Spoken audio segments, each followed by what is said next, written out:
마가복음 4장 1절에서 9절 말씀을 통해서 씨 뿌리는 자라는 제목으로 하나님 말씀 함께 나누겠습니다. 예수님의 비유의 말씀 가운데 오늘 말씀 아주 중요한 말씀입니다. 제가 설교할 때도 자주 인용했던 말씀이죠. 오늘 우리가 읽은 본문의 내용을 먼저 잠깐 설명을 드리면 씨를 뿌리는 자가 씨를 뿌리러 나갔을 때 그 씨가 네 가지 밭에 떨어지게 됩니다. 첫 번째는 길가에 떨어졌죠. 그랬더니 새들이 와서 먹어버렸다고 했고요. 두 번째는 돌밭에 씨가 떨어졌어요. 그래 어떻게 되었습니까? 싹이 나오나 해가 돋은 후에 타서 뿌리가 없으므로 말랐더라. 뿌리가 없어서 말라 죽었다는 거죠. 가시덤불에 떨어졌다는 것은 가시가 자라서 기운을 막아 결실하지 못하게 했다. 이게 솟아나서 이제 이 열매를 맺어야 되는데 가지가 자라서 근데 그것이 막혀서 결실하지 못하였다. 그 다음에 마지막으로 좋은 땅은 무성하여 결실하여 30배, 60배, 100배를 거두게 되었더라. 이것이 오늘 우리가 읽은 본문의 내용의 말씀입니다. 여러분 오늘 우리가 읽은 말씀을 보면 그냥 이건 뭐 씨가 떨어지면 그럴 수도 있지 우리 그렇게 생각하잖아요. 농부가 씨를 뿌렸을 때 그것이 뭐 잘 올라와서 열매 맺는 것도 있고 그냥 뭐 새들이 와서 쪼아서 먹는 경우도 있고 여러 가지 경우가 있는데 예수님께서 우리에게 이 씨 뿌리는 비유를 하셨던 것은 무엇을 깨닫게 하려는 것일까요? 사실 여러분 은혜라는 것은 깨닫는 게 은혜다 그러잖아요. 그래서 그 말씀이 나에게 와서 적용이 되어져서 이건 내 말씀이네 라고 받는 사람에게 은혜가 되는 거죠. 그러니까 깨닫는 은혜는 누구에게 하나님이 주시느냐? 바로 하나님의 자녀들에게 주십니다. 악인들은 하나님의 말씀을 들어도 깨닫지를 못합니다. 깨달아지어지지가 않는 거예요. 그러니까 로마서 3장 10절에서 12절 기록된 바 의인은 없나니 하나도 없으며 깨닫는 자도 없고 하나님을 찾는 자도 없고 다 치우쳐 함께 무익하게 되고 선을 행하는 자는 없나니 하나도 없도다. 여기 보면 악인들은 하나님의 말씀을 깨닫지 못한다. 그리고 하나님을 찾지도 않는다. 그리고 악을 행한다 라고 나와 있죠. 그러니까 말씀을 들어도 깨달음이 없는 것은 참 불행한 것이고 하나님 자녀에게만 깨달을 수 있는 은혜를 주시는 거예요. 오늘 본문의 말씀도 사실 우리가 그냥 이 네 가지 밭의 비유네 라고 우리가 보고 그냥 아무런 어떤 마음의 깨달음을 얻지 못한다면 우리 아무 의미가 없는 거죠.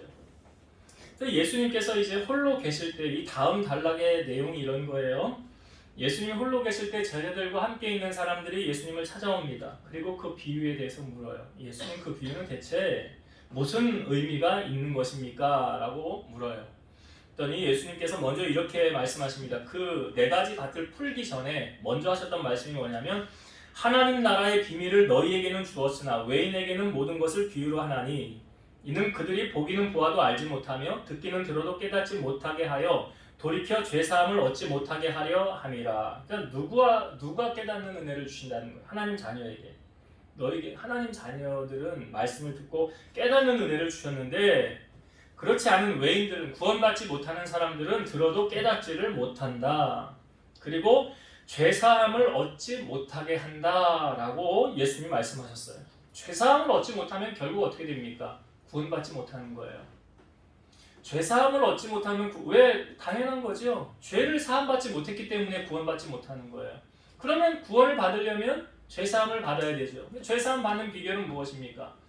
예수님이 우리의 죄를 짊어지시고 십자가 지셨죠. 그분을 바라보고 그분을 나의 구주로 영접하는 순간 어떤 변화가 일어나요? 악인이었던 우리가 의인의 신분으로 바뀌어지고 나의 죄가 사함받게 되는 거예요. 이게 죄사함이에요. 그러므로 말미암아 예수님으로 말미암아 구원받을 수 있게 되는 것이죠. 그래서 예수님께서 이 씨 뿌리는 비유가 구원하고도 관련이 있구나라는 것을 우리에게 알려주고 있는 거예요. 죄사함과도 관련이 있구나. 자, 예수님께서 이제 그 네 가지 씨 뿌리는 비유를 자세하게 설명을 하십니다. 먼저 이렇게 설명을 하시죠. 자, 뿌리는 자가 씨를 뿌리는데 그 씨는 뭐라고 말하고 있습니까? 말씀을 뿌리는 것이다. 그래요. 말씀을 뿌리는 것이다. 한번 말씀을 한번 볼까요? 14절 봅시다. 뿌리는 자는 말씀을 뿌리는 것이라. 뭘 뿌렸다고요? 그 씨가 그럼 뭐라는 거예요? 말씀이라는 거예요. 예, 씨가 말씀이다. 말씀을 뿌리는 거예요. 자, 그 다음 15절 봅시다. 말씀이 길가에 뿌려졌다는 것은 이들을 가리킴이니 곧 말씀을 들었을 때에 뭐가 와요? 사탄이 즉시 와서 그들에게 뿌려진 뭘 뺏어가요? 말씀을 빼앗아가는 것이다. 그러니까 지금 씨앗을 뿌렸는데 이게 말씀이 뿌려졌는데 이 길가에 앉은 그 길가에 있는 심령의 상태를 말하는 거죠. 그들은 말씀을 들었을 때에 사탄이 즉시 와서 뭘 뺏어가요? 말씀을 빼앗아간대요. 사탄이 즉시 와서 말씀을 빼앗아가는 거. 이거에 대해서 좀 부연 설명을 조금 이따가 또 드릴게요. 자, 그 다음 16절 봅시다. 또 이와 같이 돌밭에 뿌려졌다는 것은 이들을 가리킴이니 곧 말씀을 들을 때에 즉시 기쁨으로 받으나 그 속에 뿌리가 없어 잠깐 견디다가 말씀으로 인하여 환난이나 박해가 일어난 때는 곧 넘어지는 자요. 그러니까 돌밭에 씨앗이 뿌려졌다는 것은 이런 상태라는 거죠. 말씀을 들을 때는 즉시 기쁨으로 받았대요. 네, 즉시 기쁨으로. 그런데 환난이나 박해가 올 때는 넘어진대요. 그 이유가 뭐래요? 뿌리가 없어서. 그러니까 돌 위에 있다는 것은 뿌리가 자라질 못하죠. 옥토에 있어야 뿌리를 내리고 견고해지고 자랄 수 있는데 뿌리를 내리지 못함으로 말미암아 곧 넘어지는 자요. 그 다음에 18절 봅시다. 18절과 19절. 또 어떤 이는 가시떨기에 뿌려진 자니 이들은 말씀을 듣기는 하되 세상의 염려와 재물의 유혹과 기타 욕심이 들어와 말씀을 막아 결실하지 못하게 하는 자요. 이제 씨앗이 떨어지긴 떨어졌어요. 흙에. 그런데 위로 자라야 되는데 위로 자라지 못하게 가시덤불이 다 막고 있다는 거죠. 네, 위로 자라질 못하는 거예요. 그러니까 자라질 못하니까 열매를 못 맺는데 이런 상태를 이렇게 말하죠. 세상의 염려, 또 재물의 유혹, 기타 욕심 때문에 결실을 맺지 못한다. 그 다음 20절은 좋은 땅에 뿌려졌다는 것은 곧 말씀을 듣고 받아 30배, 60배나 100배의 결실을 하는 자니라. 이렇게 이제 예수님이 풀어서 이 뒤에 단락에 우리에게 말씀을 해주고 있습니다. 그러니까 이제 성경은 이제 나중에 보시면 되고 저를 보시면 이제 씨는 뭐라는 걸 우리가 알 수 있어요. 씨는 말씀이에요. 베드로전서 1장 23절 보면 너희가 거듭난 것은 썩어질 씨로 된 것이 아니요 썩지 아니할 씨로 된 것이니 살아있고 항상 있는 하나님의 말씀으로 되었느니라. 우리가 거듭난 것이 무엇으로 거듭났대요? 썩어질 씨가 아니라 썩지 아니할 씨. 제가 씨는 뭐라고 그랬어요? 말씀이죠. 사람이 거듭나는 것은 무엇으로 거듭나냐? 하나님의 말씀으로. 여기 베드로전서 1장 23절에 살아있고 항상 있는 하나님의 말씀으로 거듭났다라고 말하고 있어요. 그러니까 사람이 거듭나는 것은 말씀밖에 없어요. 우리가 믿음이 자라는 것도 로마서 10장 17절 믿음은 들음에서 나며 들음은 그리스도의 말씀으로 말미암느니라. 그러니까 믿음이 자라는 비결은 다른 거 없죠. 말씀을 들음으로. 그래서 요한계시록 1장 3절에 이 예언의 말씀을 읽는 자와 듣는 자와 그 가운데 기록된 것을 지켜 행하는 자들이 복 있는 자. 누가 복 있는 자를? 말씀을 읽고 듣고 행하는 사람. 요한일서 3장 9절 하나님께로부터 난 자마다 죄를 짓지 아니하나니 이는 하나님의 씨가 그의 속에 거하며 그도 범죄하지 못하는 것은 하나님께로부터 났음이라. 하나님께로부터 난 자마다 죄를 짓지 않는데요. 부연 설명하기를 이는 하나님의 씨가 그의 속에 거하며. 씨가 뭐라고요? 말씀이잖아요. 그러니까 시편 119편의 주제가 뭐예요? 말씀이잖아요. 시편에서 가장 긴 119편의 말씀이 주제인데 거기 주제 말씀에 여러 부분의 말씀이 있는데 주의 말씀은 내 발의 등이요 내 길의 빛이라 라는 말씀이 있고 청년이 무엇으로 그 행실을 깨끗게 하리이까 주의 말씀을 따라 삼갈 뿐이니라. 하나님의 말씀이 우리 안에 들어와서 그 말씀이 우리를 주장하면 세상 것에 넘어지지 않는다라고 말하고 있어요. 범죄하지 않는다라고 말하고 있어요. 우리가 왜 말씀으로 무장해야 됩니까? 여러분 영적 싸움, 이 세상의 싸움은 영적 싸움이라고 그랬잖아요. 그래서 마귀와의 싸움에서 이길 수 있는 무기를 성경은 분명히 말하죠. 성령의 검, 뭐라고요? 하나님의 말씀. 마귀하고는 뭘로 싸워 이기는 거예요? 말씀으로. 예수님이 40일 금식 가지고 세 가지의 시험을 받으실 때 예수님이 무엇으로 마귀의 시험을 물리치셨어요? 말씀으로 물리치신 거예요.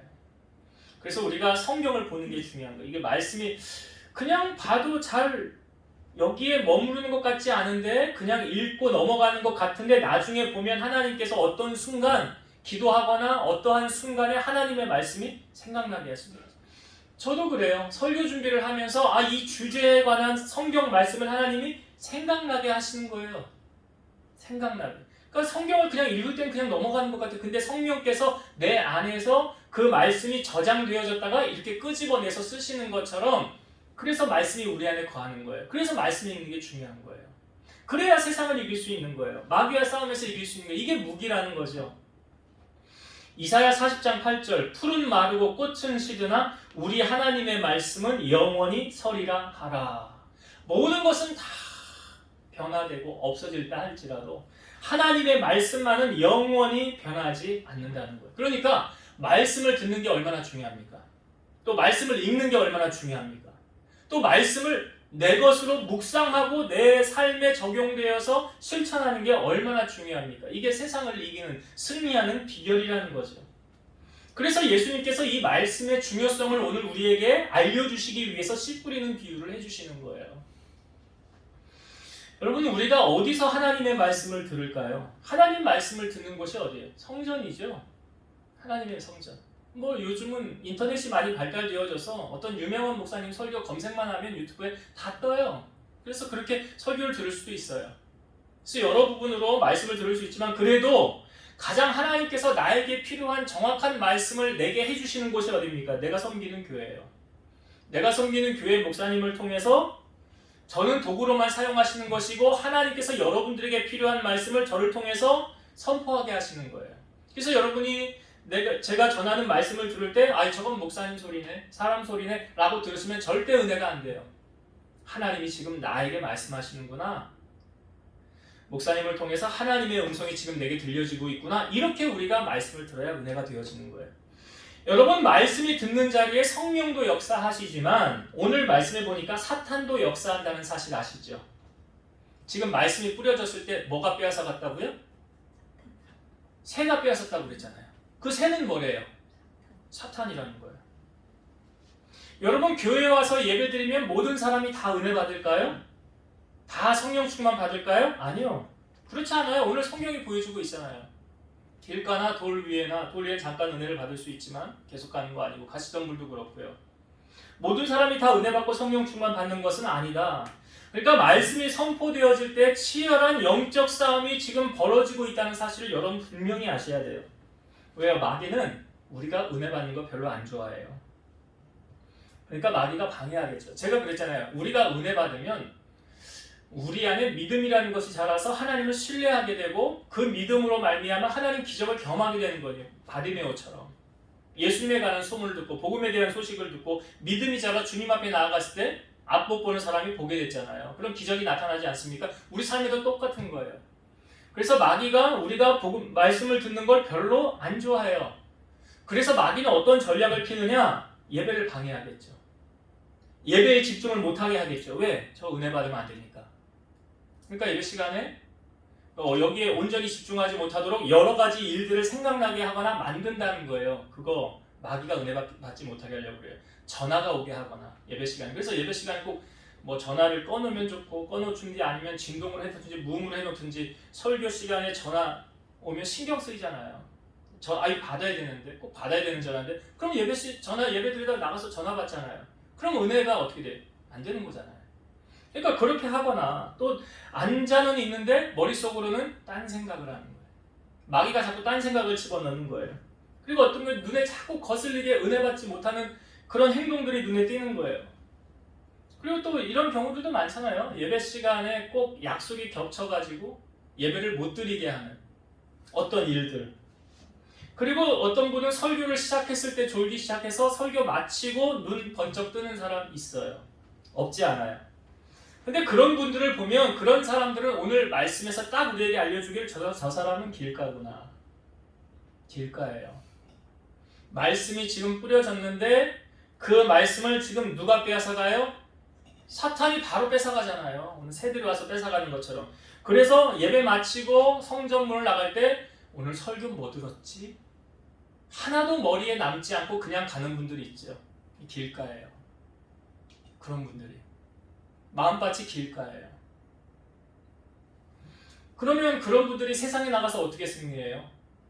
무기를 장착을 못했는데 세상에서 승리할 수 없죠. 그러니까 마귀는 우리가 은혜 받는 거 싫어하기 때문에 예배에 엄청 방해한다고요. 그래서 말씀을 들을 때 여러분 정신을 집중해서 온 마음을 다해서 하나라도 이 말씀 땅에 떨어지지 않고 다 내가 받아서 먹어야지 하는 심정으로 예배를 드려야 돼요. 그러니까 이런 분들이 길가라는 걸 제가 설명을 드렸어요. 두 번째, 돌밭은 성경이 어떻게 설명합니까? 말씀으로 은혜는 받으나 지속적으로 가지 못하더라. 그러니까 돌 위에 뿌려졌으니까 성경에 표현하기를 말씀을 받기는 받아요. 은혜를 잠깐은 받아요. 은혜를 잠깐 받아요. 그런데 뿌리가 내리지 못함으로 말미암아 환란이 오면, 박해가 오면 곧 넘어지는 자다라고 표현하고 있죠. 넘어지는 자. 그러니까 이런 거죠. 교회에서 예배 드릴 때는 할렐루야 아멘, 할렐루야 아멘. 세상에 나가서는 조금만 시련이 오고 환란이 오면 할렐루야 아멘 어디 갔어? 없어요. 똑같아요. 세상 사람하고 별 다를 거 없어요. 넘어지는 거예요. 왜 그렇습니까? 이유가 심지가 깊지 못하기 때문에 그래요. 심지가 굳지 못, 이게 심어지지 않았기 때문에 그냥 툭 건들면 툭 넘어지는 거예요. 그냥 툭 건들면 툭 넘어지는 거. 그게 뭐라고요? 돌짝. 그게 돌 위예요. 이사야 26장 3절 보면 주께서 심지가 견고한 자를 평강하도록 지키시리니 이는 그가 주를 신뢰함이니이다. 심지가 견고한 자하고 오늘 돌 위에 뿌려진 씨앗하고 비교가 되죠. 돌 위에 뿌려진 씨앗은 뿌리를 내리지 못했기 때문에 심지가 견고해요? 견고하지 않아요? 견고하지 않아요. 그러니까 저는 어떤 사람이 좋은 사람이냐라고 물을 때 저는 한결같은 사람이 좋은 사람이다라고 이야기해요. 한결같은 사람. 그러니까 변덕이 죽긋듯 하는 사람 있잖아요. 비유 맞추기도 참 힘들고요. 그런 사람은 별로 저는 좋은 사람이라고 생각하지 않아요. 믿음이란 변함이 없는 거예요. 주를 신뢰함이 한결같은 거예요. 그 한결같은 사람에게 주님이 오늘 약속의 말씀을 주셨죠. 이사야 26장 3절 주께서 심지가 견고한 자를 평강하도록 지키시리니. 여러분 생각해보세요. 나는 심지가 견고한가? 나는 어떤 시련과 핍박과 환란이 와도 나는 안 쓰러지고 표정 하나 바뀌지 않고 나는 그대로 온전하게 내 믿음 지키면서 서 있는가? 아니면 그것 때문에 툭 쓰러지고 넘어져서 한순간도 그 은혜를 유지하지 못하지는 않은가? 그러니까 심지가 견고한 자, 뿌리를 깊게 내려야 되겠죠. 그 사람은 평강으로 하나님이 지켜주신대. 이유가 뭐래요? 그가 주를 신뢰하기 때문이라. 그러니까 하나님 신뢰하는 사람은 반석 같은 믿음이에요. 흔들림이 없어요. 믿음이 약하면 넘어지는 거예요. 쓰러지는 거예요. 그러니까 돌 위에 있는 이 사람, 설교를 들을 때 예배를 때는 아멘 아멘 하고 가다가 세상에 나가서 툭 하면 쓰러지고 툭 하면 넘어지는, 그게 바로 돌 위에 뿌려진 씨앗이다 라는 거예요. 그 다음 세 번째, 씨앗이 무엇입니까? 가시덤불 위에, 가시떨기 위에 떨어진 거죠. 어떻게 표현하고 있습니까? 세상의 염려와 재물의 유혹과 기타 욕심이 들어와서 결실을 못한다. 부연 설명드리면 재물의 유혹을 생각하면 딱 떠오르는 사람이 두 사람 있어요. 부자 청년. 예수님이 와서 무엇 해야 구원받을 수 있습니까? 너 계명 알지 않냐? 살인하지 말라, 간음하지 말라, 도적질하지 말라, 내 이웃의 것을 속여 빼앗지 말라, 취하지 말라. 저 어려서부터 다 시켰습니다. 돌아갈 때 주님이 그를 사랑하사 한 가지 더 부탁하는데 뭐라고 그러셨어요? 너에 있는 것을 다 팔아 가난한 자들에게 나누어 주고 나를 따르라. 그리하면 하늘에서 너에게 보화가 있으리라. 자, 이 청년이 예수님의 말씀 듣고 반응이 어땠어요? 근심하며 돌아갔다. 못했다는 거예요. 왜 못했어요? 예수님보다 재물이 더 귀하거든. 예수님보다 재물이 더 귀해요. 이 사람에게는. 그러니까 못하는 거예요. 또 한 사람 가룟 유다. 마리아에게 예수님이 그러니까 마리아가 예수님에게 향유를 부었을 때 옆에서 책망한 사람이 누구라고요? 가룟 유다. 돈괴를 맞고 거기 넣는 것을 훔쳐가미러라. 결국 가룟 유다는 뭐 때문에 예수님 판 거예요? 돈 때문에. 은 30냥 때문에 예수님 팔았어요. 잘 아시지만 하나도 못 썼어요. 그 돈 도로 갖다 줬어요. 그리고 그 인생이 목매달아 죽었어요. 그러니까 재물의 유혹 때문에. 그 다음에 기타 욕심이라는 표현인데 있는데 하나님과 재물 겸하여 섬길 수 없다고 그랬죠, 성경이. 그러니까 이것은 가시덤불은 사실 뭘 말하냐면 하나님이 내 삶의 주인이 아니에요. 이 사람은 하나님이 내 삶의 주인 아니에요. 내 삶의 주인은 돈이에요. 내 삶의 주인은 혈육이에요. 내 자녀예요. 내 자식이고 내 부모고 내 친척이에요. 그리고 이 사람은 권력이 자기의 주인이에요. 그리고 높은 자리, 이것이 자기의 주인이에요. 이 사람은 한 주인만 섬기지 않고 이 주인도 섬겼다가 저 주인도 섬겼다가 양다리로 섬기는 거예요. 내가 급할 때는 하나님 찾다가 내 문제 해결되면 다시 하나님 빠이빠이 잠깐이요. 좀 쉴게요. 세상을 쫓아 살아가요. 그러다가 또 어려움이 오면 다시 하나님 찾아요. 진정한 신앙인입니까? 기복주의죠. 사무엘이 이스라엘 백성들을 향하여 이렇게 말했어요. 만일 너희가 전심으로 여호와께 돌아오려거든 이방 신들과 아스타롯을 너희 중에서 제거하고 너희 마음을 여호와께로 향하여 그만을 섬기라. 그리하면 너희를 블레셋 사람의 손에서 건져내시리라. 이에 이스라엘 자손이 바알들과 아스타롯을 제거하고 여호와만 섬기리라. 신앙생활은 뭐냐? 여호와만 섬기는 거예요. 여호와 도 섬기는 거 아니에요. 하나님 한 분만 섬기는 거예요. 이게 살아있는 신앙생활이에요. 여호수아는 그의 말년에 그 이스라엘 백성들에게 말하기를 너희의 조상들이 강 저쪽과 애굽에서 섬기는 신들을 치워버리고 여호와만 섬기라. 만일 여호와를 섬기는 것이 너희에게 좋지 않게 보이거든 너희 조상들이 강 저쪽에서 섬기던 신이든지 또는 너희가 거주하는 땅에 있는 아무리 족속의 신들이든지 너희가 섬길 자를 오늘 택하라. 오직 나와 내 집은 여호와를 섬기겠노라. 여기 여호수아도 말하기를 그 우상을 다 버려버리고 여호와만 섬기라 라고 말했어요. 여호수아도 똑같이 말했어요. 사무엘하고 여호와만 섬기는 거예요. 신앙인은 다른 거 같이 섬기는 게 아니에요. 여호와만 섬기는 게 진짜 신앙이에요. 근데 지금 가시덤불에 있는 거는 여호와만 섬긴 게 아니에요. 여호와도 섬기는 거예요. 그래서 결실 맺지 못하는 거예요. 그리고 마지막 좋은 땅에 있다는 것, 사실 오늘 본문은요 공간복음에 다 소개되고 있어요. 마태, 마가, 누가. 근데 특별히 누가복음에서 좋은 땅을 소개할 때 이렇게 소개했어요. 누가복음 8장 15절. 좋은 땅에 있다는 것은 착하고 좋은 마음으로 말씀을 듣고 지키어 인내로 결실하는 자니라.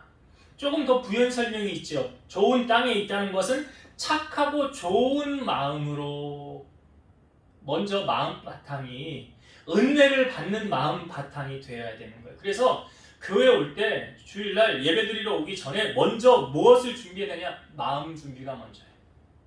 하나님 나 은혜를. 그러니까 어떤 목사님 그런 얘기를 했어요. 예배 시간에 늦게 오는 거, 지각하는 거 사실은 옳지 않은 거죠. 미리 와야죠. 근데 그 사람들보다 더 나쁜 사람이 있대요. 지각하는 사람들보다 더 나쁜 사람이 있대요. 그 사람들은 어떤 사람이냐? 일찍 오는데 아무 기대감이 없어요. 예배. 그냥 형식적으로 오늘 주일이니까 그냥 교회 가야지 뭐. 빠지면 눈치 보이잖아. 어쩔 수 없잖아. 하고 그냥 아무런 기대감 없이 앉아있는 사람들. 성경은 뭐라고 말합니까? 믿음이 없이 기쁘시게 못하나니 하나님께 나아가는 자는 반드시 그가 계신 것과 또한 그가 자기를 찾는 자들에게 상 주시는 이심을 믿어야 할지니라. 그러니까 예배에 기대감 없이 그냥 나오는 사람들 있잖아요. 헐레벌떡 아무런 준비도 없고 그냥 그거 옳지 않다. 하나님 앞에 나올 때는 내 기대감을 가지고 하나님 은혜를 사모하는 마음을 가지고 주의 제단에 나와야 되는 거예요. 그러니까 여기 누가복음 8장 15절에 좋은 땅에 있다는 것은 착하고 좋은 마음으로 벌써 마음의 바탕이 은혜 받을 마음의 준비를 하고 나오잖아요. 그렇죠? 착하고 좋은 마음으로. 그 다음에 말씀을 듣고 지키어. 여호수아에게 여리고성을 하루에 한 바퀴씩 돌아라 6일 동안. 그리고 일곱째 날 7바퀴 돌아라. 그럼 성이 무너질 것이다. 하나님이 여호수아에게 말씀하시죠. 여호수아가 에이 하나님 그런다고 성이 어떻게 무너져요? 그럴 일 없어요. 저 안 할래요. 만약 여호수아가 안 했다고 해봅시다. 성을 안 돌았어요. 그럼 무너졌을까요? 아니 나아만이 그 엘리사에게 와가지고 그 요단강에 몸을 7번 담가라 그러면 깨끗해질 것이라 그 나병이 깨끗이 고침받는 데잖아요. 근데 나만이 기분이 나빴죠. 자기 대접하는 것도 그렇고 자기가 직접 나와서 기도를 해준 것도 아니고 그 밑에 자기 게하시 보내가지고 말이야 그렇게 말하고 그러니까 기분 나빠서 돌아가려고 할 때에 그 옆에 종들이 말했죠. 내 아버지요 이거 뭐 어렵습니까? 한번 해보십시오. 그가 만약 순종하지 않았다고 한다면 그 나병 고쳐졌을까요? 안 고쳐졌죠. 그러니까 하나님 말씀은 약속이에요. 우리가 왜 우리의 삶에 하나님의 기적이 없느냐? 순종하지 않으니까 그래요. 행하지 않으면 여리고성 돌지 않았으면 안 무너졌고요. 나아만이 요단강에 들어가지 않았으면 나병 고쳐지지 않았어요. 말씀을 듣는 것도 중요하지만 그 다음에 뭐가 꼭 따라와야 돼요. 말씀을 듣고 지키어. 그러니까 이게 반석 위에 집을 짓는 사람. 말씀을 듣고 지키어. 그 다음 마지막으로 등장하는 단어가 인내로 결실하는 자니라. 인내로 결실하는 자니라. 야고보서 1장 2절에서 4절 내 형제들아 너희가 여러 가지 시험을 당하거든 온전히 기쁘게 여기라. 이는 너희 믿음의 시련이 인내를 만들어내는 줄 너희가 알미라. 인내를 온전히 이루라. 이는 너희를 온전하고 구비하여 조금도 부족함이 없게 하려 함이라. 믿음의 시련이 인내를 만들어내고요. 인내를 이루라. 인내를 이루라. 여기 좋은 땅에 떨어졌을 때도 결실하기 전에 먼저 가져야 되는 마음 바탕의 자세가 뭐예요? 말씀을 듣고 지키어 인내로 결실한다. 하나님의 약속이 이루어질 때까지 뭐 하는 거예요? 인내, 참는 거예요 그냥. 참는 거예요. 하나님이 하실 때까지. 자, 이제 말씀을 정리하고 마치겠습니다. 오늘 예수님께서 그 씨 뿌리는 비유 참 중요한 말씀 우리에게 해주셨어요. 이 씨는 우리가 하나님의 말씀이라는 것을 분명하게 여러분 아셨죠? 분명하셨어요. 이 말씀이 어디에 심겨지느냐에 따라서 결과는 다르게 나타나더라. 근데 여러분 우리가 하나님의 말씀 중에 성전이잖아요. 그러면 이 성전 안에 어떤 사람은 길가와 같고 어떤 사람은 돌 위에 같고 어떤 사람은 가시덤불 같을 것이고 어떤 사람은 옥토박 같을 거예요. 그리고 점검을 하는 거예요. 지금 나는 어디쯤에 와 있나. 어느 목사님이 이런 이야기를 했어요. 우리가 처음에는 길가였다가 그 다음에는 돌짝이었다가 그 다음에는 가시덤불로 갔다가 그 다음에는 옥토밭으로 간다. 이렇게 해석하기도 해요. 우리가 중요한 것은 나는 지금 어느 자리에 와 있는가. 나는 지금 옥토밭인가 그렇지 않은가. 우리의 심령이 어떠냐에 따라서 말씀의 그 씨앗이 뿌려졌을 때 나타나는 결과가 다른 거예요. 사랑하는 성도 여러분, 오늘 예수님께서 하신 이 비유의 말씀을 통해서 말씀이 선포되어지는 그곳에 치열한 영적 싸움이 있다는 것을 여러분 반드시 기억하시고 내가 은혜 받는 것에 마귀는 끊임없이 방해한다는 거 아셨지요? 그러니까 그 좋은 것을 빼앗기지 않으려고 하신다면 예배에 올인하시고 예배에 집중하셔야 된다는 거죠. 그래서 내가 지금 돌밭인가 난 말씀을 성전에서는 은혜를 받는데 나가서 툭하면 쓰러지고 툭하면 넘어지는 거, 그럼 돌비예요. 아니면 나는 지금 주님이 내 삶의 주인이 아니라 주님이 주인 되기도 하고 내 자식이 주인이 되기도 하고 돈이 주인이 되기도 하고 여러 주인을 같이 섬기고 있다고 한다면 그건 가시덤불이에요. 한 주인이신 주님만을 섬기는 게 아니에요. 거기서 벗어나서 좋은 땅이 되어야, 좋은 땅이 됐을 때 착하고 좋은 마음으로 말씀을 듣고 지킴으로 인내해서 결실을 맺는 우리 성도님들 다 되시기를 주의 이름으로 축원드립니다. 기도하시겠습니다. 예수님께서 씨 뿌리는 귀를 우리에게 주셨습니다. 하나님의 말씀은 깨달음이 없이는 알 수가 없습니다. 그 씨는 하나님의 말씀이었고 말씀이 선포되어지는 그곳에 악한 마귀가 와서 그 말씀을 빼앗아 간다고 했습니다. 우리가 은혜 받지 못하게 마귀도 끊임없이 방해를 합니다. 우리 사랑하는 성도들이 이 치열한 영적 싸움에서 마귀에게 지지 않게 하시고 하나님의 말씀을 우리 가슴에 잘 새겨서 착하고 좋은 마음으로 듣고 지키어 인내로 30배, 60배, 100배로 결실하여 하나님께 영광 돌리고 살아가는 우리 성도들이 다 되게 하여 주옵소서. 예수님 이름으로 기도드리옵나이다. 아멘.